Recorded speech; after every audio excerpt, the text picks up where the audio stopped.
Hello. Hi. Hi, who's this? She wants to know about your teaching. Didn't you? She says you taught kindergarten. No, I never taught kindergarten. The only thing I've ever taught is acting. That's the only thing I've ever taught. And and honestly, I have enormous respect for teachers. Some of the most important people in my life, were my teachers. I am not a very good teacher.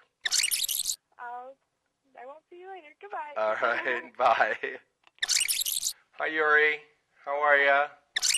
My kindergarten teacher was actually not very nice. I went to a very strict Catholic kindergarten, and she was quite elderly and reminded me vaguely of the Wicked Witch of the West. I miss the show so much. Oh, you're sweet. Thank you. I miss it too. Why did they end it? Shows get more expensive the longer they go on. What is the sexiest thing about a gay man? What's the sexiest thing about a gay man? Yeah. Being comfortable in his own skin. That turns me on. That and a giant cock. I'm kidding.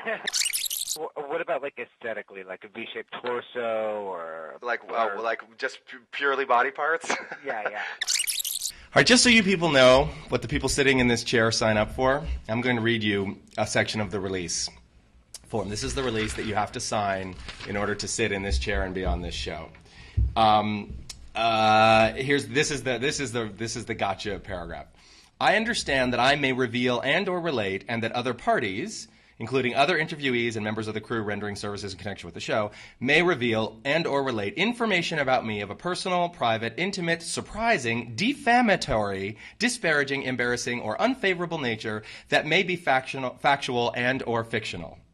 I further understand that my appearance, depiction, and or portrayal in the show, and my actions and the actions of others displayed in the show, may be disparaging, defamatory, embarrassing, invasive of personal privacy, or of an otherwise unfavorable nature, and may expose me to public ridicule, humiliation, or condemnation. How's your day been today?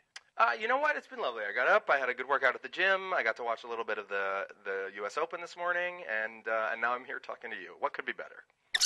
What did you think about the UK one, if you ever saw that, compared to the US one? I did. I loved the UK version. I loved it. And in fact, for those first 8 episodes that we sort of modeled very, very closely on the British series, I actually prefer the British series.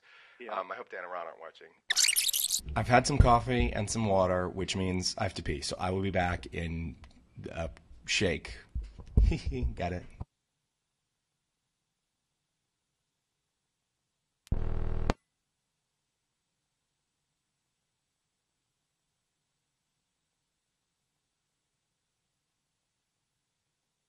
Bastard. So I'm a British person, but I'm calling from China. Oh my goodness, you're in China. Yes, you can buy Queer as Folk almost anywhere in this city. So this is where I found it.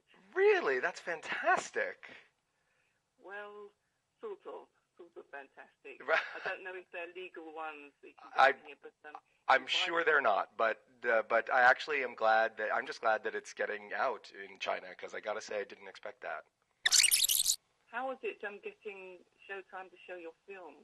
You know what? They were lovely about it. They read it. They actually bought it before we shot it. One of the most meaningful things to me about the whole Queer as Folk experience has been seeing it kind of get out around the world and knowing that has impact, that has meaning for people, and I certainly know it would have had meaning for me at a different point in my life. I know that you formed some pretty close friendships with some of your old castmates, and I was curious if you got a chance to see either Scott or Randy in their theater productions this summer. Do you know, I did not get up to see Randy. I'm going to see Scott on closing night. Lynn and I always remember doing the red carpet with you at the Queer as Folk finale, and how nice you were to us, and how you just pulled us on the red carpet and took pictures with us, and we never got to say how awesome that was. We have a lot of hot gay guys who work here. Yeah, nice. I'll have to stop by the office sometime. And I was just curious in general. I mean, it's always fun to hear anecdotes about folks that you work with, or just something kind of fun about anybody in the cast in particular. We were a pretty a pretty good cast that way.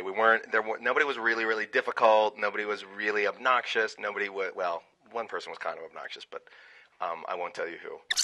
I know a lot of women, I know a lot of straight women, and I know a lot of lesbian women who watch gay male porn. The sex scenes, it's a closed set, so you're down to about, from a crew of 50 or so, you're down to about 10 people. Oh, So wow. that helps a little bit, but there's still 10 people in a room. Hi, this is Mike. He'll be blowing you. No, I'm completely lying. I've not been to Minneapolis. I've been to Milwaukee. But I have not. Yes, exactly. I'm lying already, just like a gay man. I have a 14-inch cock. No, I have not been. Shorter than mine. I was at Elton John's Oscar party, and from across the room I saw Gabrielle, and I had just seen Bring It On, and I was all, oh my God, that's Gabrielle Union. You want to do me right? Then bring it. So and we were like marching across the room, and she's like marching across the room toward me with energy, and I was like, what is about to happen? And we walk up to her, and at the same time we're like, I love you. When Marie Osmond tells you you're too white, you know something is going. Thank you so much for calling. Bye-bye. Bye. We're sorry. All circuits are busy now. Will you please try your call again later?